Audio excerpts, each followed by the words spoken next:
आहात आपल्या हक्काचं चॅनल, आपली बातमी आपलं चॅनल वन भारत। कल्याण डोंबिवली शिक्षण मंडळाच्या सावळा गोंधळ कारभारामुळे प्रबोधनकार ठाकरे मनपा शाळेतील इयत्ता 10वी उत्तीर्ण झालेल्या विद्यार्थ्यांना मार्कशीट शाळा सोडल्याचा दाखला न मिळाल्याने ऑनलाईन प्रक्रिया 11वी प्रवेश धोक्यात आली आहे। यामुळे शैक्षणिक वर्ष वाया गेल्यास जबाबदार कोण असा सवाल या निमित्ताने उभा ठाकला आहे।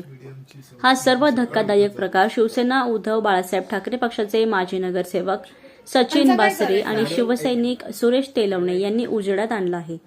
शिक्षण मंडळाचा कारभार यामुळे वादाच्या भोवऱ्यात सापडला आहे। केडीएमसी मनपाच्या नेतेवली येथील प्रबोधनकार ठाकरे मनपा शाळेतील इयत्ता 9वी 10वी इयत्ता विद्यार्थ्यांना शिकवणाऱ्या 4 शिक्षकांना 7 मे 2026 रोजी कार्यमुक्त करण्यात आले। त्या जागी नवीन शिक्षकाची नेमणूक न झाल्याने इयत्ता 10वी पास झालेल्या विद्यार्थ्यांना अद्याप देखील एसएससी मार्कशीट आणि शाळा सोडल्याचा दाखला मिळाला नाही। यामुळे 11वी प्रवेशासाठी दाखले वेळेवर न मिळाल्यास प्रवेश प्रक्रिया न झाल्यास यंदाचे शैक्षणिक वर्ष वाया गेले तर जबाबदार कोण असा सवाल या निमित्ताने उभा ठाकला आहे। या संदर्भात शाळेतील पालक वर्गाने शिवसेना ठाकरे गटाचे माजी नगरसेवक सचिन बासरे, शिवसैनिक सुरेश तलवणे यांची कामगार सेना कार्यालयात आज भेट घेऊन आपली कैफियत मांडली। या प्रकरणाची गंभीरपणे दखल घेत या मनपा शाळेतील इयत्ता 9वी 10वी शिकणाऱ्या सुमारे 60 विद्यार्थ्यांच्या तसेच 10वी उत्तीर्ण झालेल्या विद्यार्थ्यांच्या मार्कशीट शाळा सोडल्याचा दाखला याबाबत उपायुक्त प्रसाद बोरकर यांची पालकांसह भेट घेत चांगलेच धारेवर धरले आणि सगळा प्रकार उजेडात आणला आहे। याबाबत एकीकडे मराठी भाषेच्या संवर्धनाच्या घोषणा केल्या जातात तर दुसरीकडे मनपाची मराठी माध्यमाची शाळाच बंद होण्याची वेळ आली आहे। हा प्रश्न तातडीने मार्गी लागला नाही तर अनेक विद्यार्थ्यांचे शैक्षणिक वर्ष धोक्यात येईल।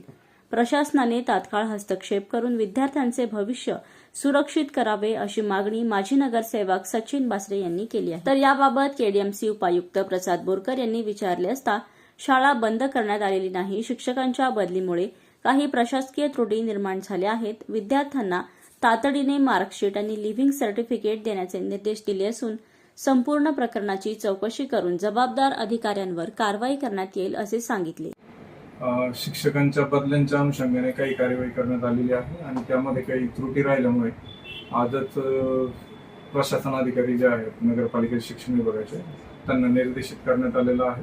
कुठल्याही प्रकारे कोणत्याही विद्यार्थ्यांची गैरसोय किंवा अडवणूक होणार नाही याची पूर्ण दक्षता घेण्यात यावी। सर, जे संबंधित शिक्षक जबाबदार आहेत त्याच्यावर कारवाई होणार की नाही? सदर अनुषंगाने योग्य चौकशी करून योग्य कारवाई पुढे करण्यात येईल। प्रबोधनकार ठाकरे विद्यालय जे कल्याण पूर्व नेतिवली इथं आहे, हे एकमेव विद्यालय आहे ज्या ठिकाणी आपण 8वी 9वी 10वी शाळा चालवतो आणि सदर शाळेचा रिझल्ट हा फार चांगला असतो आणि तो जो विभाग आहे हा कष्टकरी लोकांचा विभाग आहे। फार गरीब लोक त्या ठिकाणी राहतात आणि यावर्षी तो विभाग बंद करा म्हणून बोलणारे जे आहेत आपले शिक्षण अधिकारी त्यांनी आदेश काढला आणि तिथं कार्यरत असलेल्या शिक्षकांना सांगितलं मागच्या महिन्यामध्ये मे महिन्याच्या 7 तारखेला त्याला त्यांनी नोटीस काढली की तुम्हाला तिथून कार्यमुक्त करण्यात आलेले। ती नोटीस काढल्यामुळे काय झालं, त्यांना कार्यमुक्त केल्यामुळे ती शाळा तिथं बंदच आहे आणि मग जे विद्यार्थी 10वी पास झाले त्या ठिकाणी त्यांना उद्याचा शेवटचा दिवस आहे ऑनलाईन ऍडमिशन घेण्याचा, त्यांना त्यांची मार्कलिस्ट आणि लिव्हिंग सर्टिफिकेट दोन्ही मिळालेलं नाही। त्यामुळे आज विद्यार्थी पालक आम्हाला भेटले आणि त्यांनी त्यांची व्यथा सांगितली की असा असा विषय आहे म्हणून आम्ही उपायुक्त श्री प्रसाद बोरकर यांच्याकडे गेलो संबंधित पालकांना घेऊन आणि त्या ठिकाणी सरकटे आणि बोरणारे हे दोघेही उपस्थित होते, शिक्षण अधिकारी आणि सरकटे। त्या ठिकाणी बोरकर यांनी आता आदेश दिलेले आहेत की कोणत्याही परिस्थितीमध्ये त्यांना उद्याच्या उद्या रिझल्ट दिले पाहिजेत आणि त्यांचं लिव्हिंग सर्टिफिकेट पण दिलं पाहिजे आणि सदर जे वर्ग बंद करण्यात आलेले होते ते परत चालू करण्यात यावे। आता आजपर्यंत ते रिझल्ट या शाळेने घेतलेले नाहीत। आता आमच्या समोर आदेश दिल्यानंतर शिक्षण अधिकाऱ्यांनी एका संबंधित शिक्षकाला फोन केला आणि त्याला सांगितलं की तुम्ही वाशीला जा आणि जे बोर्ड ऑफिस आहे त्या ठिकाणी या इकडच्या विद्यार्थ्यांच्या सगळ्या ज्या मार्कलिस्ट आहेत त्या कलेक्ट करा। म्हणजे हा सगळा गलतान कारभार चाललेला आहे आणि ज्या ठिकाणी जर मराठी शिका म्हणून सगळीकडे चाललेलं आहे. आणि अशा परिस्थितीमध्ये मराठी शाळा बंद का करतात हा मोठा प्रश्न आहे. आणि मग त्याच संस्थेमध्ये त्या ठिकाणी महापालिकेच्या इमारतीमध्ये इंग्रजी माध्यमाची एक शाळा चालते खाजगी संस्थेची, तिला नाम मात्र 1 रुपये भाड्याने ती चालवली जाते. आणि चालू असलेली मराठी शाळांचे वर्ग 8वी 9वी 10वीचे बंद करण्यात येतात. हा कुठेतरी विरोधाभास आहे. आज माननीय उपायुक्तांनी आम्हाला आश्वासित केलेलं आहे की उद्या शेवटचा दिवस आहे, कोणत्याही परिस्थितीमध्ये त्यांना मार्कलिस्ट आणि लिव्हिंग सर्टिफिकेट दिलं जाईल. त्याचबरोबर आम्ही विनंती केलेली आहे की त्या ठिकाणी त्यांना ऑनलाईन जे काय आता सगळं करायचं आहे त्यासाठी तुम्ही शिक्षक उपलब्ध करून द्या, जेणेकरून ते जे पालक आहेत त्यांचं गैरसोय होणार नाही. आणि हे सगळं उपायुक्तांनी आता मान्य केलेलं आहे.